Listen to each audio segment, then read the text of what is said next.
Ka pasur reagime të shumta lidhur me gjuhën e përdorur nga kryeministri Rama ndaj burrave shqiptar, ku i ka vendosur sër epitetesh. Si e keni konsideruar këtë gjuhë? Nuk bëre mirë që ma bëre këtë pyetje, po unë do të t'i përgjigje. Ai di ku flet dhe çfarë thot. Dhe di ku i drejtohet. E them këtë sepse nga momenti që ai ofendoi burrat shqiptar, nga momenti që ai u thot grave në Dibër ndajni burrat, nga momenti që thot silleni atë që është ndar nga burri se ajo na duhet neve këtu. Dhe këtu nuk lëviz njeri, u hapën Miro Edi Rama, pak e kanë bile. Më shumë të thuash. Ata ky popull ty meriton. Dhe ky popull që ka dënuar nga i madhi Zot që të ketë ty mbi krye. Dhe Miro, tregoj fëmijëve organet e tua gjenitale, bile dilte Skënderbeu se do bëje më mirë akoma. Thuaj ju fëmijëve të shqiptar, të dëgjojnë në Google ku ke dalë ti me organe gjenitale jashtë. Ky është Edi Rama. Këtë meritojnë shqiptarët. Se ndryshe do ishin ngritur, me pështym do ta mbysnin. Me pështym do ta mbysnin këtë njeri. Po këta nuk ndihen, shqiptarët nuk ndihen. Kemi mbetur vetëm një 5-6 vetë që flasëm ditë për ditë, dhe kot që flasëm i biem daullës kot. Nuk na dëgjon njeri, shqiptarët nuk lëvizin nga vendi. Shqiptarët e pranojnë që të thot ndani gra, të thot. Ndani burra, të thot grave në Dibër. Po ku jeni mor dibranët e burrave të hershëm? Ku jeni mor, ku jeni? Dini mor e në sheshë Skënderbej dhe pështyeni atë fytyrë, që vete u ofendon në atë farë feje. Po ta mbajti Edi Rama shkotu e unë kur velesh ndani burrat. Ik, bëu burr, bëu trim. Avokat, fushata ka nisur dhe po themi ka pasur dhe incidentet e parë. Ditën e sotme, Xhelal Mziu bashkë me ekipin e vet, sipas policisë ka dhunuar një punonjës të njësisë administrative. Si e vlerësoni këtë? Xhelal Mziu tani është kandidat për deputet. Atë meriton Sali Berisha, ata mbështet mirë ka bëri. Ata janë, ashtu si që janë, ashtu janë treguar. S'kan bërë ndonjë, unë nuk kam marrë pjesë dhe nuk e di se si është çështja. Mund të ketë të drejtë Xhelal Mziu, nuk e paragjykoj. Por një njeri që pretendon të bëhet deputet nuk përdor grushtet. Është e papranueshme. Për ngjarjen konkrete nuk di gjë. Avokat, ka pasur shpesh artikulime në media që do ketë zgjedhje parakoshme, do zhvillohen arrestime, ndërkohë që jemi futur në fushat dhe po shkojmë gati në gjysmë të fushatës. Dhe akoma s'kemi parë asnjë, po themi, arrestim ose të flitet për qeveri teknike. Nuk kam asgjë për të thënë sepse nuk i drejtoj unë ato punë. S'keni asnjë koment? Jo. Si shpjegohet? S'kam koment, ja kaq, e thjeshtë, s'kam koment. A besoni që do ketë arrestime?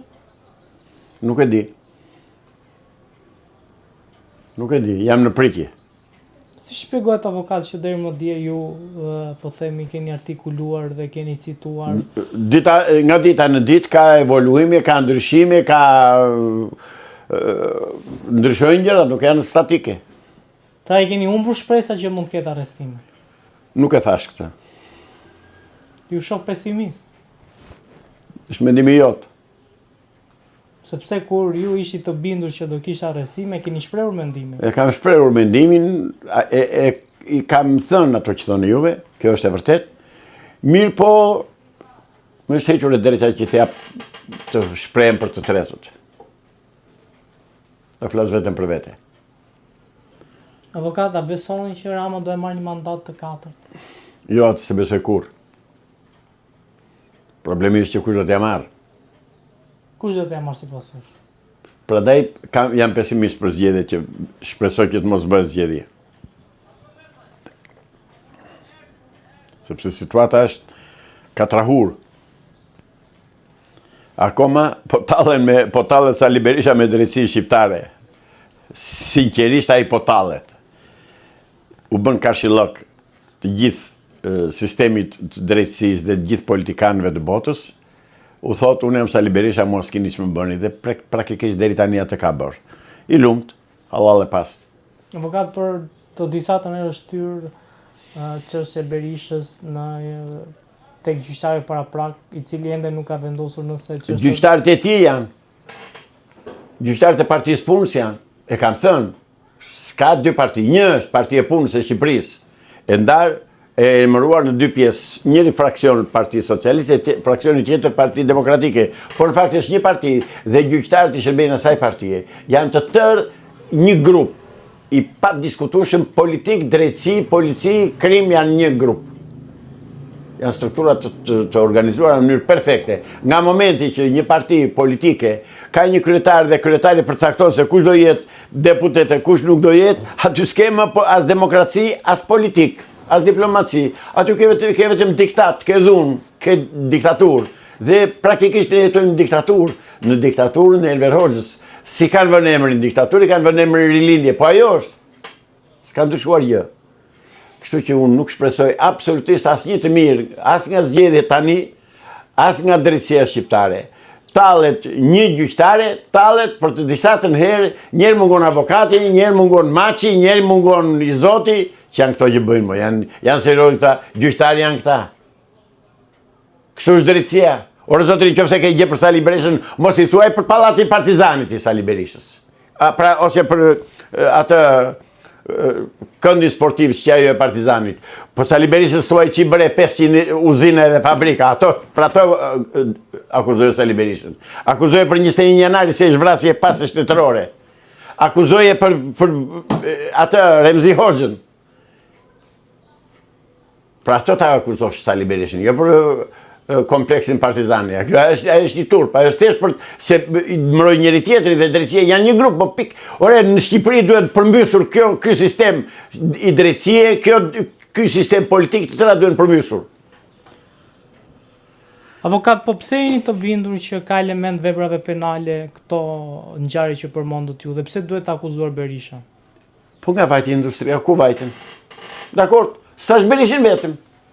Jo të ndajmë gjërë, se e kam thënë njërë tjetër, e ndoshta tani duhet ta plotësoj.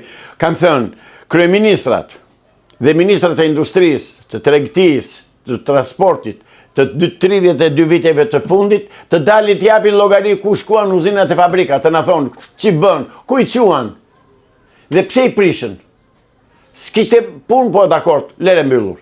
Pas pardje një reportazh të një gazetari, që më pëlqeu shumë, për uzinën mekanike të Patosit, që ishte fjala e fundit për kohën. Pse e mbyllën? Ajo uzinë bante, uzinën e Ballshit me pjesë ndrimi, me riparime, me gjithçka ajo mbante në këmbë. Pse i mbyllën? Ora këtu është bërë politikë antikombëtare, anti-shqiptare, dhe po vazhdojnë ta bëjnë, dhe u për këtë akuzoj komunistët shqiptarë, që nga Ramizalia deri tek Sali Berisha komunisti i fundit. Po pse u mbyllën fabrikët? Është tradhtim, është tradhti kombëtare, po them, është tradhti, është për të boshatisur Shqipërinë. Po ikin njerëzit ditë për ditë, po ikin me grupe, jo me individ. Shqipëria po boshatiset, ajo politikë është bërë, të dalë dikush i dalë zotë Shqipërisë.